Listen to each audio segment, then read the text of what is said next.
Si tu as de l'anxiété, tu es au bon endroit, on va parler de ça aujourd'hui. Je suis bien placé pour en parler. J'en ai eu pendant la majeure partie de ma vie. C'est quelque chose qui est très désagréable. Je dirais même que ça vient handicaper ta vie de manière invisible. Par exemple, le matin, tu arrives à ton travail, tes collègues te parlent, te demandent comment tu vas.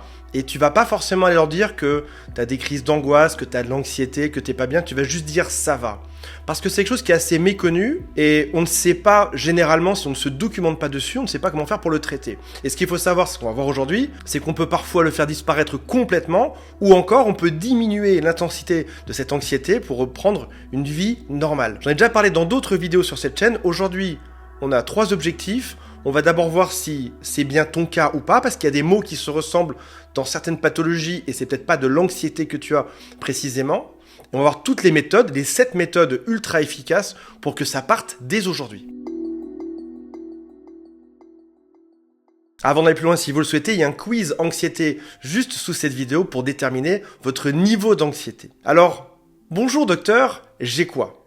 Est-ce que tu as vraiment de l'anxiété ou est-ce que c'est pas du stress, de l'angoisse ou des attaques de panique? Alors, avant qu'on passe dans le vif du sujet, il faut juste rappeler les définitions pour être bien sûr de traiter la bonne chose chez toi. Parce que stress, anxiété, angoisse et attaque de panique, même si certains se recoupent, n'ont pas exactement les mêmes causes, les mêmes origines, ni même la même résolution. Commençons par le stress.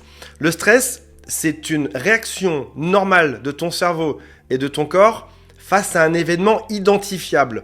Par exemple, j'insiste sur identifiable. Tu as un devoir ou un rapport compliqué à rendre, ça peut être du stress. Tu sais identifier que avant de devoir rendre ça, ça allait bien. Après, ça ira bien aussi. Mais juste au moment où cet événement va arriver, voire même un peu en avance, tu as ce stress. Ça peut être aussi un conflit avec quelqu'un. Ça peut être une facture importante à régler. Ça peut aussi être juste un bruit soudain. Il y a un gros bruit dans la rue. T'as du stress. Dans le cadre du stress, la cause est clairement identifiable. Garde bien ça en tête. C'est une situation précise et quand cette situation disparaît, ton stress disparaît également. On en arrive sur le sujet du jour qui est beaucoup moins drôle, qui est l'anxiété. Qu'est-ce que c'est ? C'est une forme de stress qui n'a pas de cause claire ou encore qui peut avoir une cause exagérée. En gros, si je te demande pourquoi est-ce que tu as de l'anxiété, tu me répondras peut-être « Antoine, je n'en sais rien, c'est pas clair ». Mais je sais que hier matin à 11h, j'ai eu de l'anxiété, je sais qu'avant de me coucher, j'en avais aussi, je sais que je n'ai parfois au réveil. Ton cerveau n'est pas en train d'anticiper un événement réel, comme ce fameux devoir à rendre dans 4 jours, c'est plutôt une anticipation d'un danger qui n'a pas lieu, qui peut même être parfois imaginaire. Alors parfois il y a des racines réelles, c'est ce qu'on verra après, parfois c'est juste des choses qui sont réellement improbables. Tu peux passer une vie entière à t'inquiéter de quelque chose qui au final n'arrivera jamais. Si jamais tu as de l'anxiété, si tu as d'un naturel anxieux, voici ce que tu ressens. Des inquiétudes persistantes dans ta tête, des scénarios catastrophes. Je suis sûr que j'ai cette maladie ou que je l'aurai. Je suis sûr que ça se passera mal pour moi dans un an. Je suis persuadé qu'à tel endroit, il y aura un problème. Ça va aussi avec de l'hypervigilance, une difficulté à se détendre. Ça se caractérise très bien sur le sommeil de manière générale. En symptômes physiques, tu peux avoir un cœur qui bat un peu plus vite, respiration courte et tête qui tourne un petit peu. Ou tout simplement cette sensation étrange dans ton corps que quelque chose ne va pas. On va reparler de l'amygdale dans quelques instants. Donc, l'anxiété, ça vient de l'anticipation de projections, de choses qui peuvent être vraies, qui peuvent aussi être complètement fausses, imaginées ou juste complètement improbables. Si l'anxiété et le stress, maintenant on voit ce que c'est, qu'est-ce que c'est l'angoisse ? Je te laisse réfléchir. Dis-moi, avec des mots très simples, ce que c'est que d'avoir de l'angoisse. Si l'anxiété est dans le cerveau, l'angoisse c'est le symptôme physique de l'anxiété. Donc garde bien ça en tête pour la suite de cette vidéo. L'anxiété c'est ta pensée, l'angoisse c'est le ressenti dans le corps. Comment est-ce que ça se ressent ? Boule dans la gorge, l'impression d'avoir une espèce de poids ou de masse juste là sur la poitrine, maux de ventre, tremblement, et parfois tout bêtement, la sensation que quelque chose va mal. 4e point de notre vocabulaire, notre lexique du jour, qu'est-ce que c'est qu'une attaque de panique ? Ça, je pense que c'est beaucoup plus simple pour toi. C'est une montée soudaine et violente de l'angoisse. Ça peut apparaître en quelques secondes, et les symptômes typiques, c'est tachycardie, le cœur qui bat plus vite, vertige, sensation que c'est la fin, la peur de devenir fou, l'impression que tu vas peut-être t'effondrer, parfois aussi un sentiment de déréalisation, comme si tu n'étais plus toi-même, mais comme si tu t'observais toi-même dans ton propre corps. Dans ma vie, selon les périodes, j'ai eu des attaques de panique Comme par exemple, j'en ai une, j'ai même honte d'en parler aujourd'hui, j'avais peur d'être sur le périphérique, alors que je roule très bien, j'ai jamais eu d'accident. J'ai eu peur de m'évanouir sur le périphérique, en me disant que si ça m'arrivait, je ne pourrais pas m'arrêter sur le bas-côté. Donc cette peur naît dans mon cerveau, mais on va en reparler dans quelques instants, arrive dans mon corps. Plus j'angoisse la chose, plus il y a de chances que bien évidemment ça arrive, comme une espèce de prophétie auto-réalisatrice. Et je me retrouve sur ce périphérique à avoir peur que mon corps lâche, avec de la tachycardie, dans une situation qui n'est pas très agréable. D'autres personnes peuvent avoir ça par exemple dans le métro. On descend dans le métro, peur de tomber, de s'effondrer. Mais une attaque de panique peut aussi avoir lieu dans ton canapé, tranquillement le soir, tu regardes un film et t'as une attaque de panique. Ce sont des pics qui sont rapides, qui ne sont pas dangereux, parce que ton corps ne peut pas maintenir un tel niveau d'adrénaline aussi longtemps. Dans mon exemple du périphérique ou du métro, on comprend que l'attaque de panique naît presque toujours d'une angoisse au préalable. Donc on comprend bien que ces 4 mots qu'on a vus aujourd'hui sont liés. La majorité d'entre eux sont liés. Je vous propose que pour l'instant, on mette le stress ailleurs, dans une autre case, ou qu'on en parle dans une autre vidéo. On va s'attacher surtout aux 3 autres, qui découlent l'un de l'autre. Et le premier événement qui va faire que tous les autres événements vont découler en cascade, c'est l'anxiété. Donc en traitant l'anxiété, tu as des chances de traiter tout le reste par la même occasion. Alors maintenant qu'on a vu le lexique, voyons un peu comment ça fonctionne, l'anxiété. Scientifiquement, c'est une réponse biologique qui est normale du cerveau face à un danger perçu. Donc déjà, rassure-toi, tu n'es pas fou, je ne suis pas fou.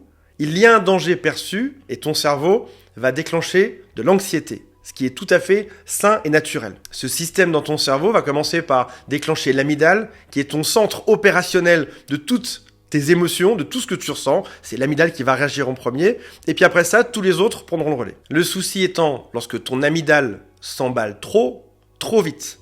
Et c'est ça qui va déclencher en cascade tout le reste. Beaucoup, comme moi pendant longtemps, pourraient se dire « je suis anxieux sans raison ». Ou même finir dans une forme d'acceptation « je suis anxieux, c'est comme ça, et on ne peut rien y faire ».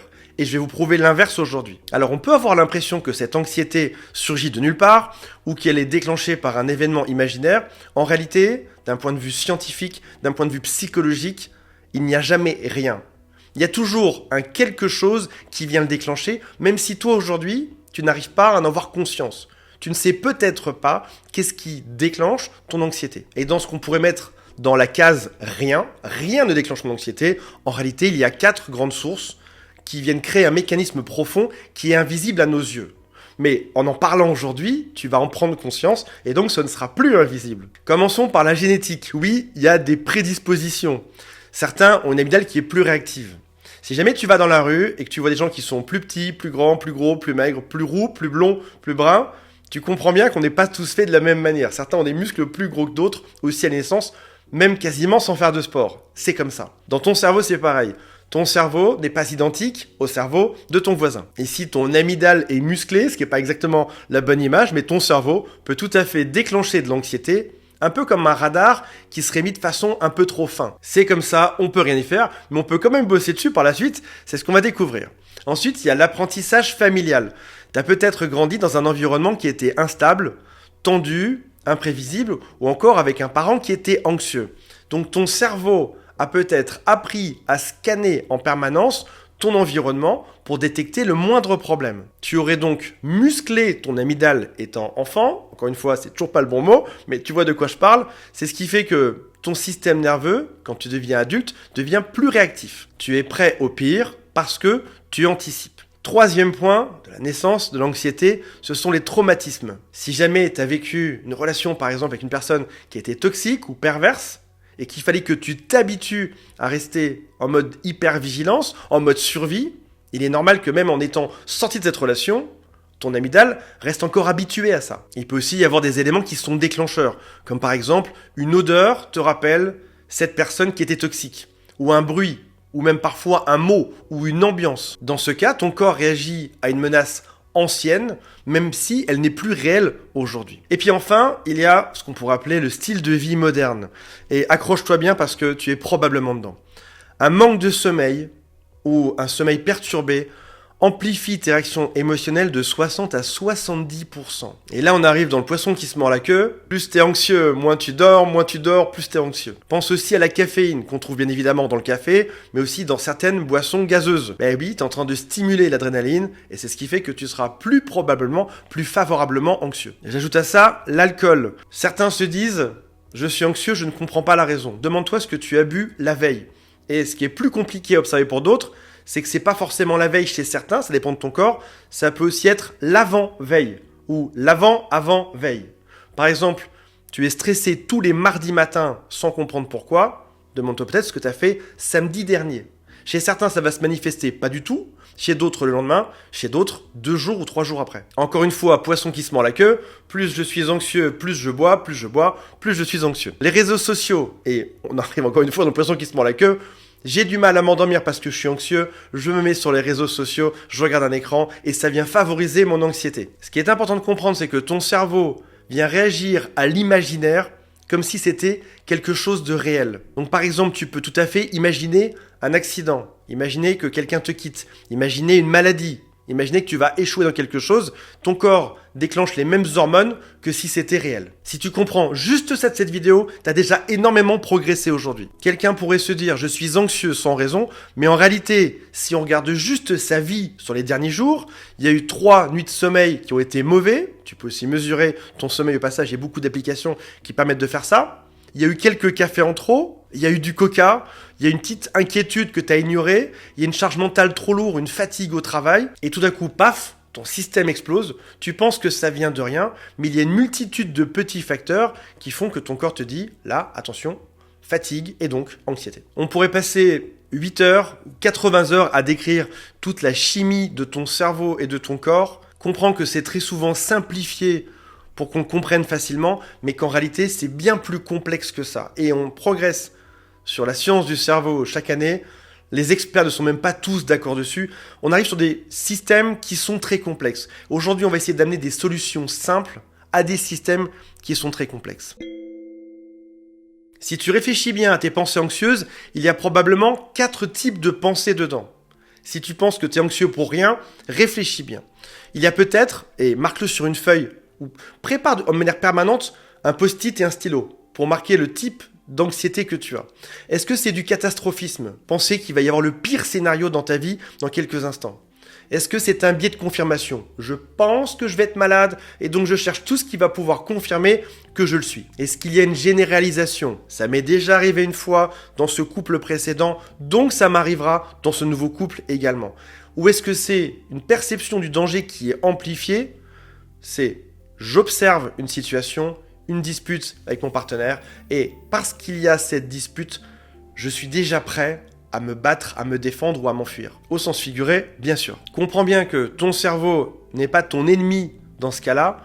Ton cerveau essaye de te protéger, mais il le fait de manière maladroite. Sur ce même post-it, tu peux écrire ce que tu ressens quand ça arrive.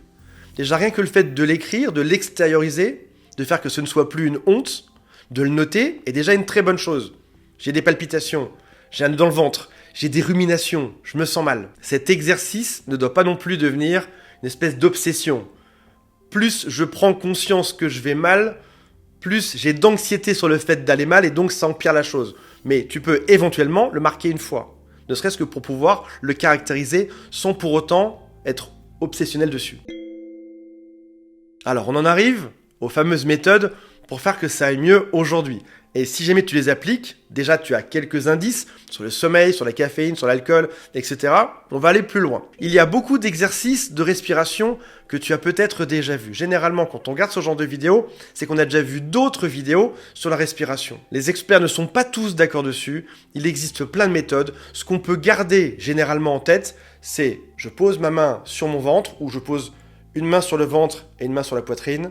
Ou pas du tout, je mets mes bras sur le côté selon l'expert que tu écoutes. Tu inspires 5 secondes et tu expires pendant 5 secondes. Tout doucement, sans entrer en hyperventilation. Certains experts disent qu'il faut faire ça pendant 30 secondes, d'autres pendant 5 minutes. En réalité, tu pourrais faire ça pendant 8 heures, il n'y aurait pas de problème. J'ai marqué au-delà de la respiration, parce que dans mon cas par exemple, je remarque que même si ça marche très bien localement, ça n'empêchera pas cette fameuse anxiété de revenir quelques heures plus tard. Donc oui, chouette, j'ai diminué le niveau, mais le problème est toujours là. Dans la plupart des TCC, thérapie cognitive, on montre que de s'exposer à ce qui nous fait peur peut faire partir la peur.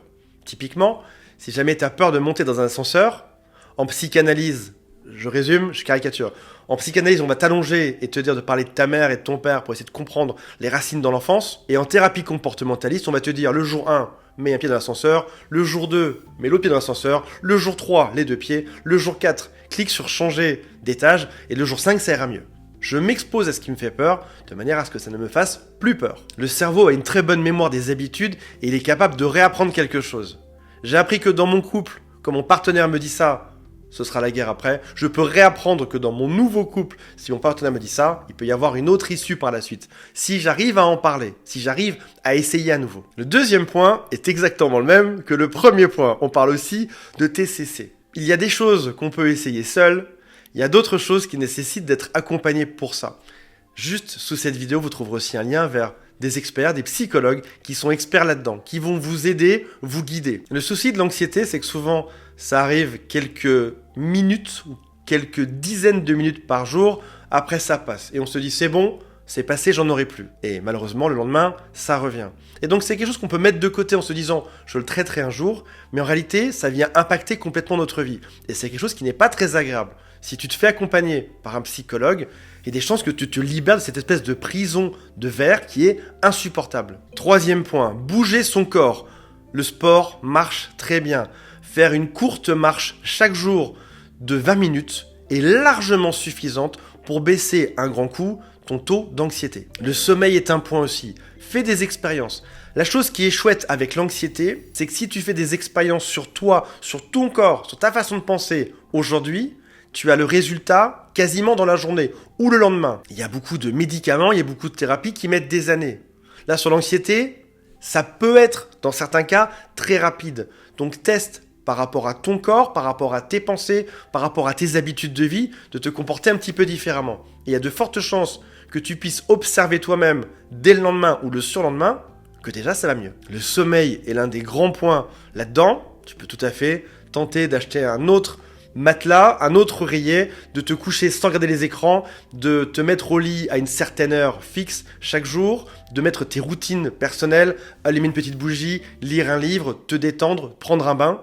Trouve ce qui marche par rapport à toi, par rapport à ce que tu aimes faire. Le toucher aide aussi beaucoup à réduire l'anxiété. Il y a par exemple certaines thérapies qui consistent à monter sur un cheval, à faire de la botanique, à cuisiner. Reprends le contact de tes mains. L'idée étant d'être un peu moins dans son cerveau et plus dans les extrémités, plus dans tes mains. Ensuite, réduis tous les stimulants de ta vie. Tu bois 3 cafés, n'en bois que 2. T'en bois 2, n'en bois qu'un. T'en bois qu'un, essaye d'en boire 0. T'aimes les sodas, n'en bois plus. Demande-toi quelles sont toutes les choses qui font monter ton hyperactivité. Est-ce que tu as du stress à ton travail? Ne quitte pas ton job, mais tu vois, si ça se trouve, ça rentre aussi dans l'équation. Ton patron t'énerve, te stresse, ça fait monter ton taux de stress et donc c'est l'un des facteurs qui vient contribuer à tes sources d'angoisse. Garde en tête que ce n'est pas une honte d'avoir de l'angoisse, de l'anxiété, c'est ton cerveau qui se déclenche juste trop rapidement comme une alarme qui serait juste trop sensible. Voilà, je vous rappelle qu'il y a un quiz juste en dessous sur l'anxiété et on se retrouve prochainement. Salut à tous, bye.